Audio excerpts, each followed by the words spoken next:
Tuan-puan kena ingat, nak jadi jutawan. Sekarang belum jutawan. Tuan-puan ingat setiap tahap dalam hidup kita memerlukan diri kita yang baru. Take note ni. Setiap tahap dalam hidup kita memerlukan diri kita yang baru. Mustahil jadi jutawan dalam keadaan mindset yang tuan-puan ada sekarang, ilmu yang tak berapa tahu lagi, tak berapa ada, skill pun tak ada, attitude pun, contohlah, attitude pun sama macam orang kat luar, lepas tu jadi jutawan. Tak ada tuan-puan. Mustahil jadi jutawan. Kalau dapat duit 1 juta pun, lepas 3 tahun miskin balik. Betul tak? Tuan-puan tahu tak? Orang yang paling ramai kena scam siapa? Pesara. Sebab dalam hidup dia tak pernah ada duit yang banyak sebanyak tu, ratus ribu. Tiba-tiba dapat duit banyak, sedangkan ketika itu dia tak ada ilmu. 3 tahun cukup, kembali miskin. Simple. Jadi kekayaan bukan tentang duit, tuan-puan. Tentang ilmu, tentang skill, tentang attitude yang betul, tentang circle yang betul, dengan siapa kita berkawan. Penting Oh, okey. Kenapa G100 kita buat seminar fizikal macam ni? Padahal kalau nak sampaikan ilmu, online pun boleh. Kenapa tuan-puan? Untuk membina kekayaan, tuan-puan, yang pertama ialah ilmu. Ini penting, take note. Yang pertama ialah ilmu. Tak ada jalan lain, tuan-puan, ilmu. Yang kedua, circle. Dengan siapa tuan-puan berkawan rapat. Penting, tuan-puan. Tadi yang depan-depan saya ni duduk sembang. Kita sembang pasal apa? Black card. Credit card, black card. Ada yang belum ada black card. Ceritalah. Tuan-puan, credit card ni orang kaya dia tak pakai credit card biasa tu, black card. Credit card tu warna hitam. Macam mana nak apply? Tak semua orang boleh apply black card tu. Nak tahu orang kaya, cuba tengok dia pakai credit card tu color apa. Black card itu orang kaya. Bank bagi servis lain orang pakai black card lain Itu VIP punya sebincang macam mana nak pakai black card.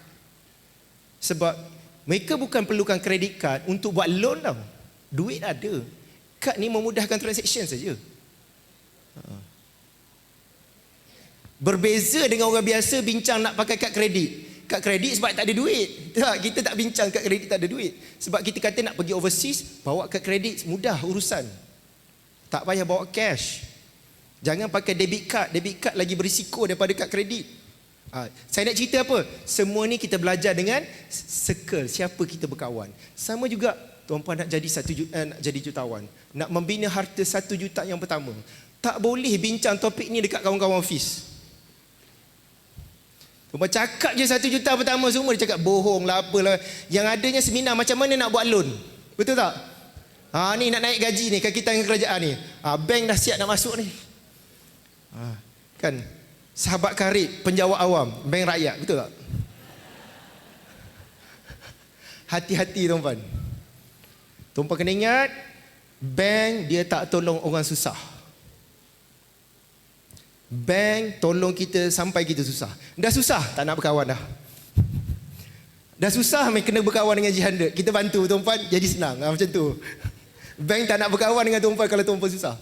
Tuan-puan, waktu saya susah tu, punyalah payah nak dapatkan kredit. Apply sana, apply sini. Saya perlukan kad kredit waktu tu untuk online transaction. Bukan saya nak bawa hutang. Itu pun bank tak bagi. Engkau tak ada duit. Senang cerita, engkau susah. Bank tak nak berkawan dengan orang susah. Tapi waktu kaya, bank offer. Cik nak pakai duit ke? Cik nak pakai duit ke? Jumlah yang dia offer tu sikit sangat bagi saya. Dengan income saya, sikit sangat. Tapi nak cerita, waktu kita ada duit, bertalu-talu bank call. Jadi, ketika bank berduyun-duyun masuk tempat tuan-puan kerja, jabatan kerajaan ni, hati-hati. Sebab apa tuan-puan? Tuan-puan kena ingat, hutang maksudnya membelanjakan pendapatan masa depan. Hutang akan mengikat tuan-puan menjadi hamba. Perhambaan moden. Once tuan-puan dah ada hutang yang banyak, habis. Kekayaan tuan-puan tak grow, kehidupan tuan-puan dah tak happy dah. Pergi kerja sebab nak bayar hutang saja. Hutang maksudnya membelanjakan pendapatan masa depan.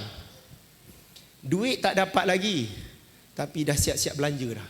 Jadi kena pergi kerja untuk bayar balik apa duit masa depan yang kita dah belanja dari dulu. Kerja dah tak happy dah tuan-tuan. Saya banyak sangat jabatan kerajaan approach saya datang buat program untuk jabatan-jabatan kerajaan. Sebab apa? Masalah kaki tangan kerajaan banyak hutang. Tapi saya tak sempat tuan-puan nak melayan. Saya fikir datanglah program J100 buat ni, datanglah. Datang sini belajar kaki tangan kerajaan, encourage datang belajarlah. Saya nak pergi ke jabatan kerajaan, saya pun tak suka pergi, kita nak sampaikan ilmu. Yang nak buat program ialah ketua jabatan. Staff dia tak nak belajar pun. Buang masa saya. Baik saya datang sini, tuan-puan datang jauh, bayar ni tak ada sedia makan, tuan-puan datang belajar. Ini lagi student yang berkualiti pada saya. Bagi tepukan kepada tuan-puan.